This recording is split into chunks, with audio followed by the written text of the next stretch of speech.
When I was younger and found myself in a bad mood or even upset about something, I was always told that I needed to have a better attitude. And at the time, that sounded like the dumbest thing I'd ever heard. But now that I'm older and 33 years wise, I think I finally understand it. And if you're wondering what the heck any of this has to do with woodworking, let me explain. What you've been watching in the beginning of this video is me taking the initial steps for a really fancy set of nightstands that someone commissioned me to build.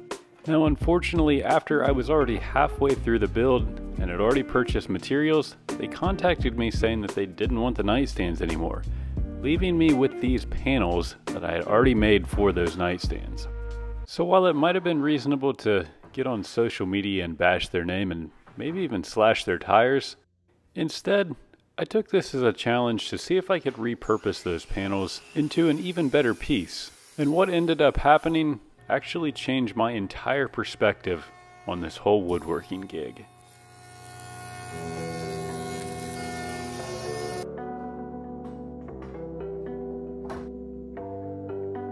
So while it is unfortunate that the plans for the original set of nightstands I had didn't work out, on a positive note, that failed build left me with 8 solid white oak panels and the complete freedom to build whatever I want. Now you might be wondering, why not just build the nightstands anyway? And I considered this, but I felt like I would end up stuck with a set of nightstands that nobody wanted to buy and I might have trouble selling, which would serve as a reminder as to what happened with this project from the get-go. So instead, I'll be turning this into a large floor cabinet, and you've seen me mill up some more panels, which will basically be the top and the bottom of that floor cabinet. So after I have those additional panels cut, the first step will be to rip everything to the same width. And the entire shell of this cabinet, except for the back panel, will be made from this solid white oak hardwood. It should be obvious and go without saying that these pieces will need to be put together. But for this build, I wanted to do a different style of joinery, which is miter joints. And maybe it's just me, but I find cutting a 45-degree angle with the table saw or the track saw very inaccurate whenever trying to cut miters. So I use the router instead. And if you've ever used a router on oak before, you know that you'll usually end up with some tear out. But that's an easy fix by just ripping a small section of each board off, making the whole cabinet just a tiny bit slimmer.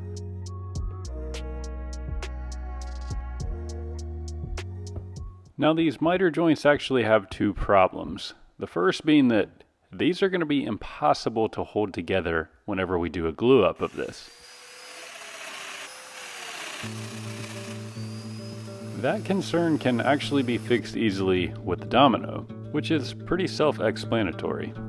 Now the second problem is that router bit doesn't extend all the way through the panel, meaning that instead of a flush cut, we'll have a small lip on each joint of the corner of the panels. And the solution to this problem is actually extremely simple, being that instead of calling that problem a problem, we will rather call it a feature of this piece.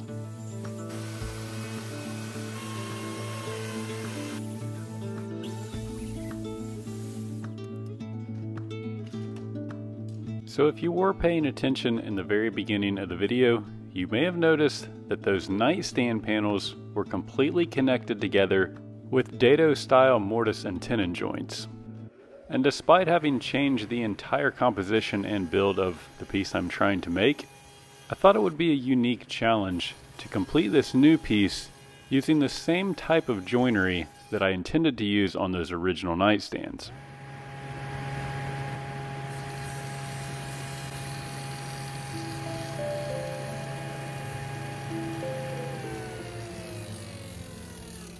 One thing that I've learned through my woodworking journey is that some joints look great exposed as a feature, such as the corner, while other joints should be hidden and slightly recessed, such as these internal shelving boards, which is my rationale for using a stop dado on the front of those panels.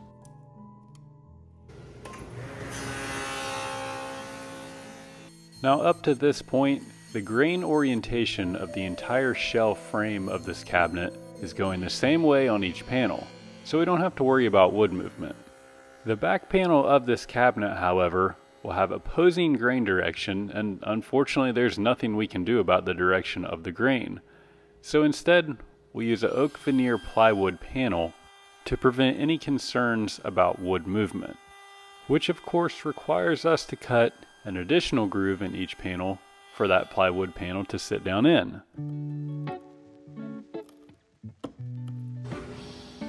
So this dado groove we cut will obviously need cleaned up with the router and the chisel because the saw blade is circular. And as I cut these back veneer panels out, you might be wondering, what happened to those original panels that you've been talking about the first half of this video? Two of those original panels will go on the outside sides of this cabinet, which is easily seen in this shot, and the other panel following up in this next shot. Before I could put these side panels in place, I put some painter's tape on the seams and corners of each panel to prevent any glue squeeze out from getting on that end grain of the joint, since we decided we'd call it a feature of this piece. No matter how much care and time you take into attempting a flawless glue up, it seems like something always goes wrong. In this case, the clamp came off and the panel started to fall apart, which despite my look of frustration and defeat at this point, which was actually much less of a concern for me than cracking an entire pedestal in half during a glue up.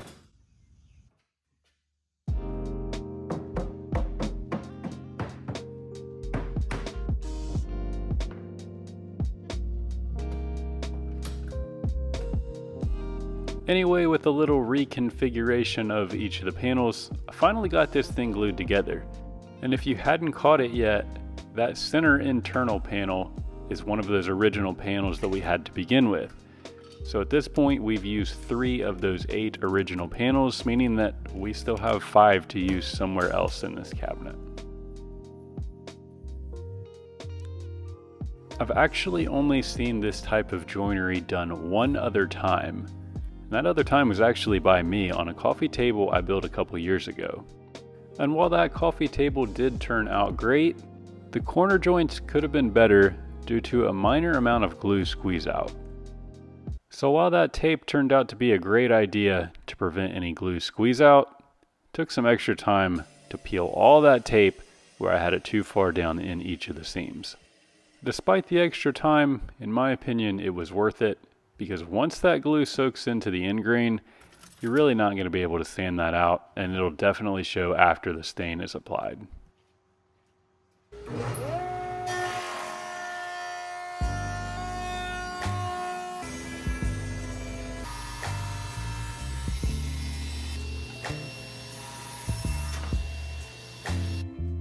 So the general shape of this cabinet is obviously rectangular and sort of boxy looking, which isn't a bad thing, but I wanted the legs to look different, potentially as another feature of this piece. So I milled up some excess white oak stock and cut 4 equal pieces. But the pieces were a little small, and I thought it looked like the cabinet skipped leg day. So I did the exact same process and just made the legs thicker.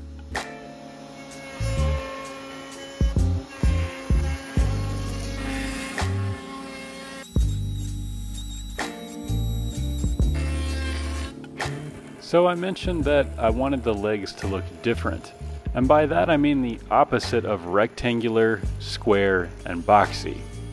Now I don't know what the true opposite of a square is, but for the purposes of this video, we will say that opposite means round. So over the last minute, I made some circular support braces to go between the legs using a 1/2 inch roundover bit. And I tried the same exact method on the legs themselves, but I thought the roundover wasn't exaggerated enough, making the legs just look strange and awkward.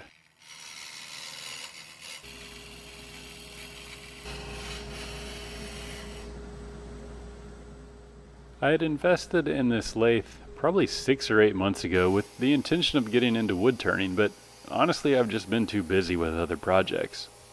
But these legs finally gave me the perfect opportunity to turn this lathe on, and honestly just making sure that the lathe actually worked.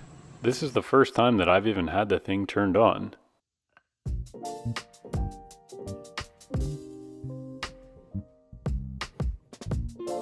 So as I glue the legs and the support pieces together to make the stand for this cabinet, you might recall that in the beginning of this video, I mentioned that this piece changed my whole perspective on woodworking. And up until now, I haven't really mentioned anything about that. So here's the official deal. This piece originally was meant to be a high quality commission piece. And when that fell through due to an issue with the buyer, that means I was stuck with a project that I had already started that was made specific for one person's desires. And this is part of the reason that I really dislike commissioned work. Now, most of the time, I don't require a down payment or money up front, which is probably something I should do, but rather rely on a good faith and trusting agreement, which didn't work out too well in this one anyway. It would probably be possible to do an entire video on why you should require a down payment, but we'll save that for another time.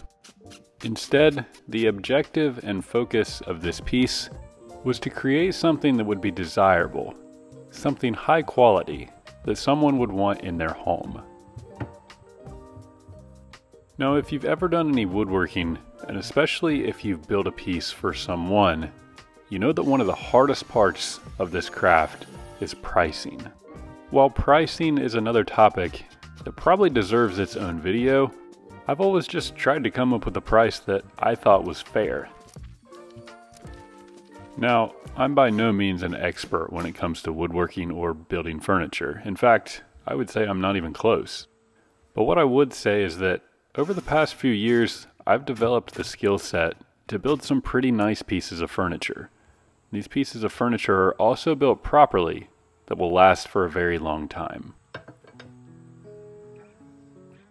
One thing I've picked up on more recently, through a few comments on my videos, but also in-person customer feedback, is that I might be selling myself a bit short on pricing when it comes to some of these pieces that I'm making. Now, I think there's two reasons for that, and the first reason being that I have a terrible case of the creator's curse. If you've never heard this term previously, basically it just means that someone creates a piece or a work of art that is 99% perfect, but has a couple tiny little flaws that honestly, nobody will ever see. I try to not let this devalue my work, but I'm a YouTuber, meaning that I watch other people's YouTube videos, and seeing some of the pieces that the more skilled and bigger channels put out, it's unfortunately very easy to make comparisons with yourself and just think that your work isn't quite up to par.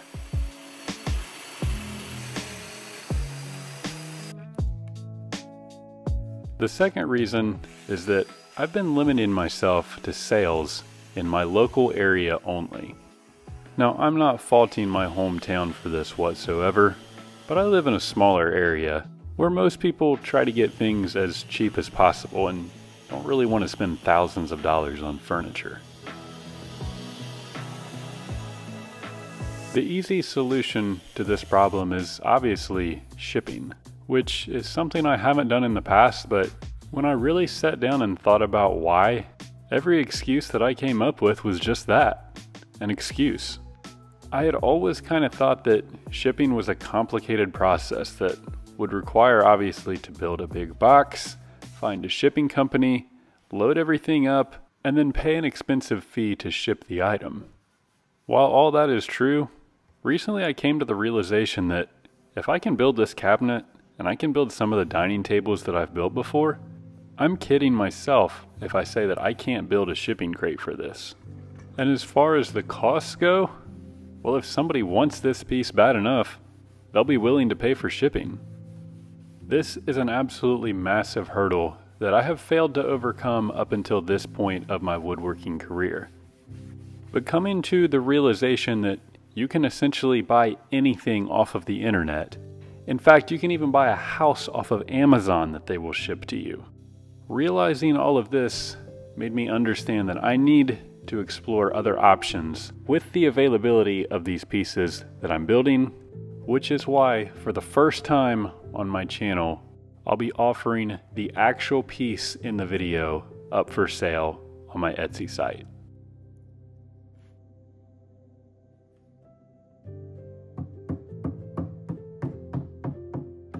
So over the past few minutes, you've watched me assemble the bottom of the cabinet stand, finish the cabinet with Rubio monocoat, and repurpose 4 more of those panels into the front doors of this cabinet.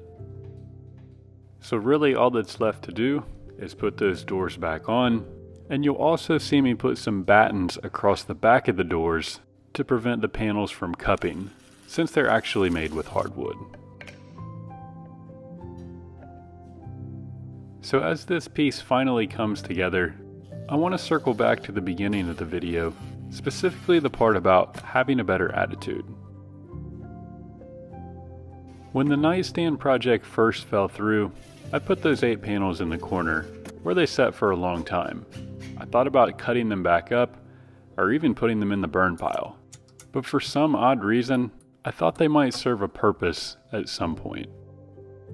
While the physical purpose of those panels is obviously the doors and the sides of this cabinet, I hope the actual greater purpose of those panels will serve as a pivotal point in my woodworking journey, which is to build pieces that inspire me and make me want to continue creating. But more importantly, build something that I can offer, a piece of art that someone will want in their home. So if that original nightstand project would have never fallen through, this opportunity may have never happened, but I'm really hoping that that failure turns out as the best thing that could have happened with this woodworking gig. Thanks for watching.